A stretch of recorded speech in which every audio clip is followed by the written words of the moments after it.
Cada una de las palabras que nuestros hermanos nos han compartido nos muestra algo más del Señor Jesucristo y de lo que Él hizo por nosotros. Se dice que las últimas palabras que pronuncia alguien antes de morir son las más importantes y las que revelan más de su corazón. En ocasiones se ha contado la historia de personas importantes que han muerto y han declarado verdades que estaban ocultas. Otros han pedido perdón y otros han dicho cosas que no esperábamos, revelando lo que hay en sus corazones. Las palabras, estas 7 palabras en las cuales hemos estado meditando esta mañana, estas 6 primeras, nos revelan que el Señor Jesucristo primeramente tuvo un sufrimiento muy grande. Cuando Él clamó, Dios mío, ¿por qué me has desamparado?, Él estaba expresando el desamparo total en el cual tuvo que vivir por causa de nuestro pecado. Desamparo que ninguno de nosotros, mientras estemos vivos, puede experimentar. Solo lo experimentarán aquellos que se perderán por la eternidad. Él clamó, Dios mío, ¿por qué me has desamparado? Otras palabras reflejaron su humanidad, como cuando Él clamó, tengo sed, sus sufrimientos, o cuando Él estuvo preocupado de su madre.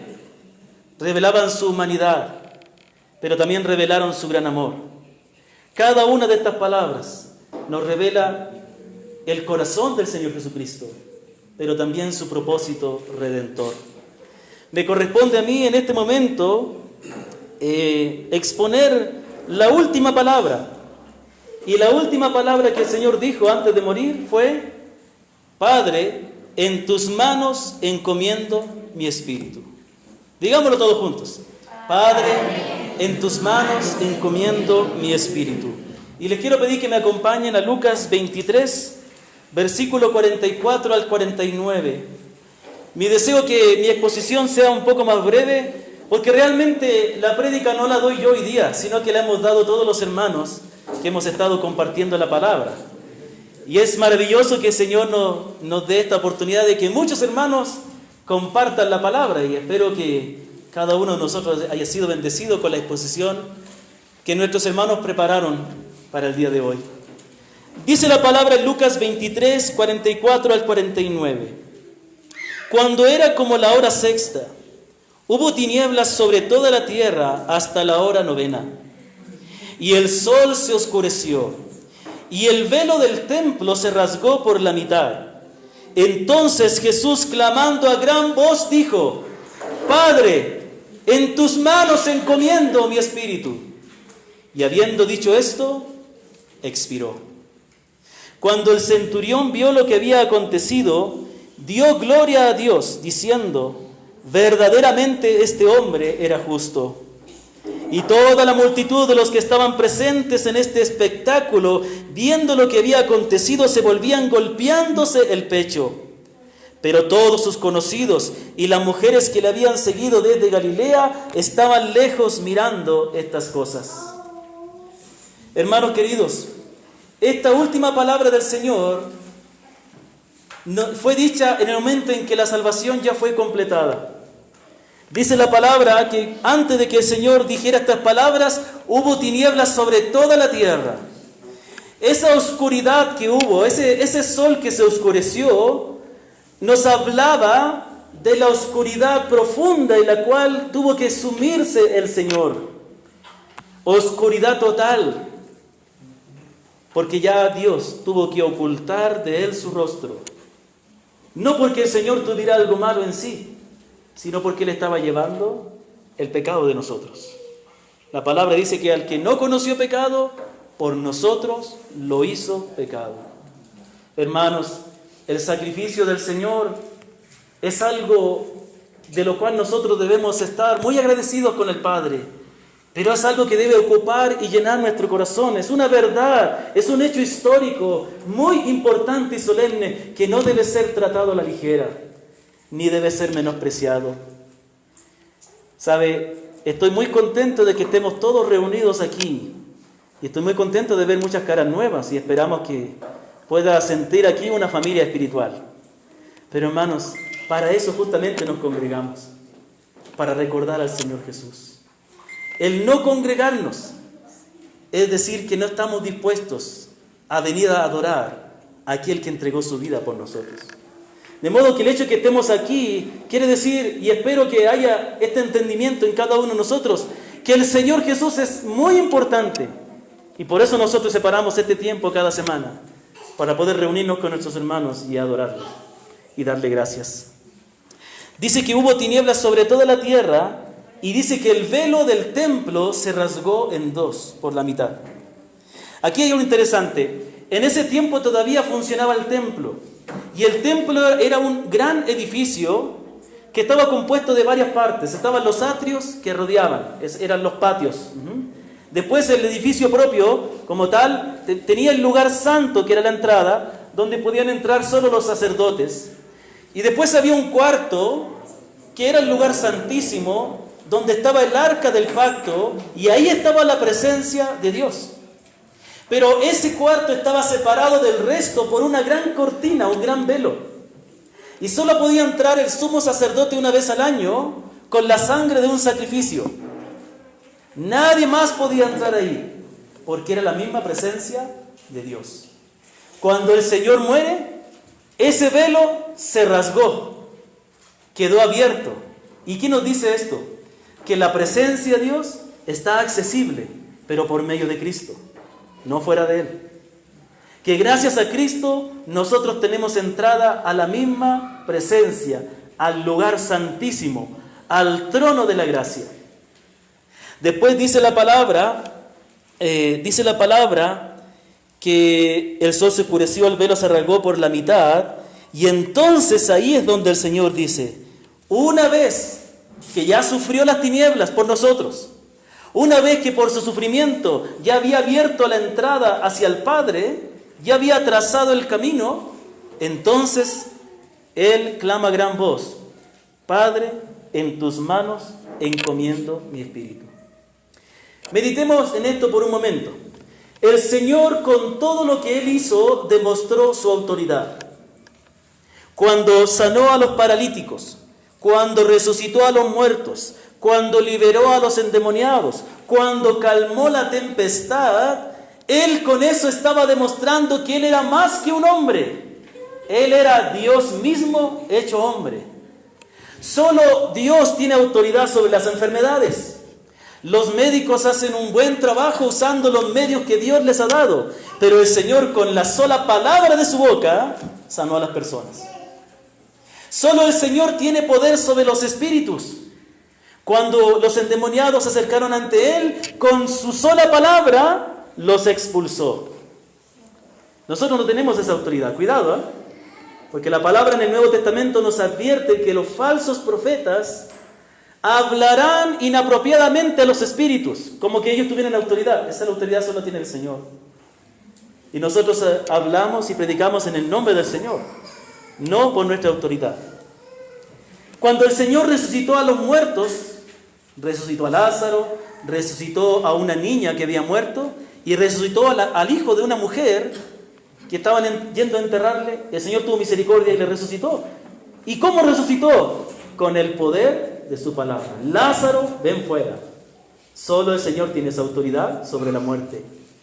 Y cuando los discípulos estaban atormentados, en esa, valga la redundancia, tormenta, cuando estaban en la barca, y aunque ellos trataban de controlar el barco, ya veía que se les hundía, el Señor estaba tranquilamente durmiendo. Bueno, estaba durmiendo, no dice la palabra si estaba tranquilamente. Quizás en su humana debilidad como hombre, estaba tan cansado que ni la tormenta pudo ser un obstáculo para dormir, porque así es cuando uno está realmente exhausto. Pero dice que se levanta y habla. ¿A quién? Al mar. Y le dice, calla, enmudece. Y se hizo grande bonanza. Todo eso que hizo el Señor demostraba que Él era más que un rabino, más que un maestro, más que un profeta, más que un hombre. Era Dios mismo encarnado. Pero estas palabras que el Señor pronuncia, Padre, en tus manos encomiendo mi espíritu. Hermanos, estas palabras también hablan y son una demostración de su gran autoridad. Para entender esto vamos un poquito más atrás. Vamos primero al Antiguo Testamento. El Antiguo Testamento decía en el libro de Salmos capítulo 22, el Salmo número 22, como muchos salmos, es un salmo mesiánico. Es un salmo que profetizaba acerca de Cristo, que profetizaba acerca del Salvador y de los sufrimientos que iba a padecer. Ahí dice que horadaron sus manos y sus pies. Ahí dice que sus vestidos fueron repartidos. Ahí dice que fue rodeado por gente malvada que lo condenó a la muerte. Pero capítulo 22 del libro de los Salmos, versículo 17 dice: contar puedo todos mis huesos, entre tanto ellos me miran y me observan. Contar puedo todos mis huesos. Ahora, ¿qué tiene que ver esto con la última palabra del Señor? Tiene que ver mucho, porque esto está relacionado con el momento en que el Señor fue crucificado. El Señor dijo, este salmo profetizaba que el Señor decía en su padecimiento: contar puedo todos mis huesos. ¿Qué significa esto? Que todos sus huesos estaban bien. Obviamente ninguno de nosotros puede contar sus huesos, ¿eh? Podemos saber cuántos huesos tenemos por lo que la ciencia, por lo que la medicina ha descubierto y nos enseña.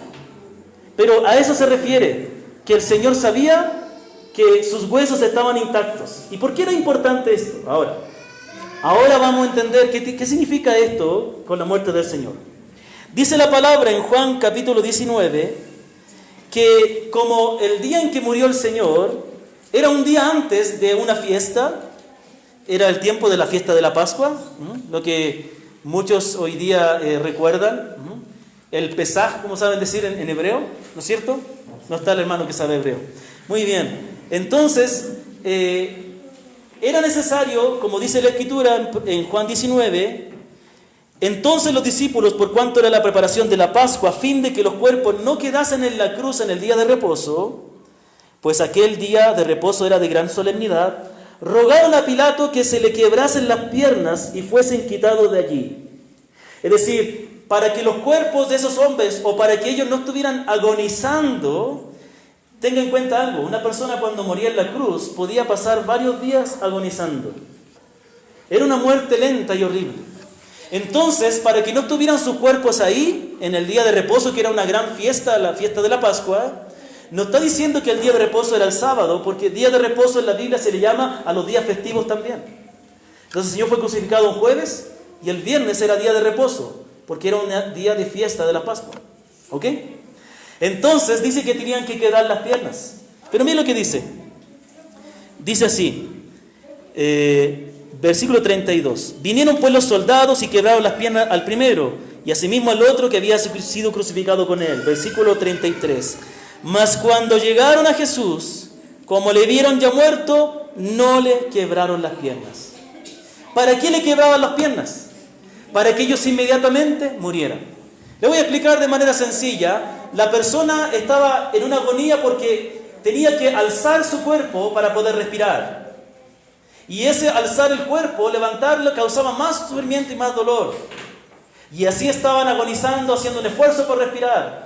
Pero cuando le quebraban las piernas, ya no podía hacer el movimiento y moría por falta de oxígeno. Moría asfixiado inmediatamente.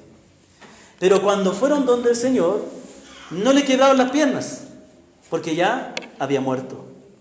Esto quiere decir, escúcheme atentamente, que los hombres no mataron al Señor. Él ya estaba muerto. ¿Ya? Esto es muy importante. A veces nosotros decimos, no era necesario que... No le quebraron las piernas para que se cumpla la profecía. Pero ¿para qué se tiene que cumplir la profecía? ¿Tiene algún significado, no? No es solamente por el hecho de cumplir. Es que esa profecía revelaba que los hombres no mataron a Cristo. Él puso su vida. Vamos un poquito más acá, ya no al Antiguo Testamento. Vamos a los Evangelios. Juan capítulo 10, versículos 17 al 18. ¿Sí están conmigo? ¿O están en contra de mí? Dice así: por eso me ama el Padre, dice el Señor, porque yo pongo mi vida para volverla a tomar. Yo pongo mi vida para volverla a tomar. Nadie me la quita. ¿Qué dijo el Señor? Nadie me quita la vida. sino que yo de mí mismo la pongo. Tengo poder para ponerla y tengo poder para volverla a tomar. Este mandamiento recibí de mi Padre. Entonces, ¿cuál es la verdad que el Señor dice aquí? Que nadie le quita la vida a Él. ¿Se acuerdan cuando el Señor nació? ¿Qué quiso hacer el gobernador? ¿Matar a todos los niños? ¿Pudieron matarle a Él? No. Cuando Él ya era mayor de edad y empezó su ministerio, dice que fue a Capernaum, su ciudad donde Él se crió, y dice la palabra que fue a la sinagoga. Y Él leyó el profeta Isaías y les dijo que esta profecía se ha cumplido ahora. Los judíos inmediatamente se enojaron porque ellos sabían que esa profecía hablaba del Mesías y ellos le dijeron prácticamente, ¿acaso tú te crees el Mesías? Lo agarraron, lo tomaron y lo llevaron a un precipicio para tirarlo desde ahí. Cuando llegaron al lugar, se detuvieron y el Señor pasó por medio de ellos y se fue y nadie le pudo hacer nada. El Señor no murió hasta que era el tiempo de morir. Entonces, cuando el Señor, teniendo en cuenta lo que les acabo de decir, que los hombres no mataron al Señor y que Él mismo declaró que Él tenía poder para poner su vida y para volverla a tomar, cuando Él clama, Padre, en tus manos encomiendo mi espíritu, está demostrando la autoridad que Él tiene sobre la vida y sobre la muerte. Porque Él mismo entregó su vida. Él mismo puso su vida. Solamente un paréntesis. ¿Alguien podría referirse a esto como un caso de suicidio? En ninguna manera. Porque Él es el autor de la vida. Una persona cuando se quita la vida está yendo en contra de la voluntad de Dios. Jesucristo cuando puso su vida estaba haciendo su propia voluntad. Él es el dueño de la vida. ¿Me comprenden? Entonces no pensemos eso. Ok, entonces el Señor está diciendo esta gran verdad, que Él murió, escuche, si quiere lo nota, no porque lo hubieran matado, sino porque Él mismo puso su vida. Hermanos, al Señor no lo mataron, Él puso su vida. En cierta manera, claro que los hombres fueron el instrumento que Dios usó, pero al fin y al cabo, cuando llegó la hora, Él entregó su vida. Ahora, esto nos enseña dos grandes verdades que yo quiero que usted guarde en su corazón. Lo que estamos escuchando acerca del Señor nos debe motivar a confiar en Él, a descansar en su salvación y a valorarle y a amarle. Amén. Hermanos, la vida cristiana no solo se trata de hacer, principalmente se trata de amar. Muchas veces pensamos que estudiamos la palabra para saber qué hacer. La palabra muchas veces nos dice cómo debemos amar. Muchas veces, un paréntesis para que entendamos esto, a veces cuando estamos pasando problema matrimonial, vamos a la Escritura para saber qué hacer con este problema. Y la palabra dice, ama a tu esposa. La palabra dice que debemos amar en primer lugar. Y la palabra nos presenta lo que el Señor es y lo que Él hizo para que por sobre todas las cosas, sí, para que le sirvamos, sí, para que le obedezcamos, para que le sigamos, pero por sobre todas las cosas, para que le amemos al Señor. Si le amamos, ya estamos al otro lado. Entonces, la primera verdad, escuche, es que Él mismo entregó su vida porque se estaba ofreciendo a sí mismo como un sacrificio por nosotros. El Señor no presentó un sacrificio a favor nuestro. El Señor se ofreció a sí mismo en favor nuestro. No fueron los hombres los que presentaron a Cristo como el sacrificio. No fuimos nosotros los que presentamos un sacrificio a Dios para que Él nos perdonara. Es por eso que el rito, y con todo respeto a las personas que tienen este trasfondo, el rito de la misa es el momento donde el sacerdote sacrifica a Cristo. Es un error. Los hombres no sacrificamos a Cristo. Cristo fue sacrificado. Él se ofreció a sí mismo. Hermanos, la salvación no provino de nosotros. Nosotros no pedimos un Salvador. Es más, nosotros no queríamos ser salvos. Es más, nadie quiere ser salvo. Y si usted vio su necesidad de salvación, es porque Dios obró en su corazón. Es porque Dios quiso que usted fuera salvo. Entonces el Señor se ofreció a sí mismo. Hebreos 9:26 dice: de otra manera le hubiera sido necesario padecer muchas veces desde el principio, pero ahora, en la consumación de los siglos, el Señor Jesucristo, hablando de Él, se presentó una vez para siempre por el sacrificio de sí mismo para quitar de en medio el pecado. El Señor se presentó a sí mismo para quitar de en medio el pecado. Entonces aquí viene, el Señor entregó su vida porque Él se ofreció a salvarnos. ¿No es esto maravilloso? ¿No nos habla esto del amor de Cristo? Si usted cree esta verdad, usted puede ser salvo. Si usted cree esta verdad, usted es salvo. Esta es la verdad preciosa. Cristo se ofreció por nosotros. Cristo se ofreció como un sacrificio para pagar por tu pecado. No tienes que confiar en tus obras. No tienes que tú hacer un sacrificio. Él se presentó a sí mismo como el sacrificio. Y la segunda, y relacionado con esto, como el Hijo, el Señor Jesucristo es Dios, está unido con el Padre. Él se presentó a sí mismo como un sacrificio, pero en cierta manera también el Padre lo ofreció como un sacrificio, o lo sacrificó por nosotros. Esto está muy claro en Isaías 53:10. Escuche atentamente. Dice la palabra: con todo Jehová quiso quebrantarlo, sujetándole a padecimiento. El mismo Padre fue el que lo puso en esa condición para salvarnos a nosotros. Yo siempre recuerdo la historia, y el día de ayer estábamos compartiendo con los hermanos de Perileo, la historia de cómo Abraham, cuando por fin tuvo a su hijo Isaac, el hijo prometido, y cuando Isaac ya era un jovencito, Dios le dice a Abraham: toma a tu hijo y sacrifícalo en el monte que yo te diré. Y dice que Abraham obedeció a Dios, aunque lo que Dios le estaba pidiendo era algo que no podía entender. Dice que Abraham fue y tomó a su hijo y levantó el cuchillo para degollarlo. Pero cuando estaba a punto de matar a su hijo, el Señor le dice: detente, ya conozco que temes a Dios. Y dice que Dios proveyó un carnero que ocupó el lugar de Isaac. Pero en la cruz también había un padre que estaba sacrificando a su hijo, pero no hubo nadie que detuviera la mano del padre. El padre sí sacrificó a su hijo por nosotros. Hermanos, nunca debemos olvidarnos que la salvación es un acto de Dios, es una obra de Él. El mal que tenemos en el cristianismo de hoy, y estoy hablando del cristianismo evangélico, es que pensamos que tenemos que confiar en Cristo cuando recién nos convertimos y después dejamos de confiar en Él. Y confiamos en nosotros, en nuestra obediencia, en nuestro servicio. Y mientras más sirvamos a Dios, mientras más andemos, mejor nos sentimos aceptados por Dios. No.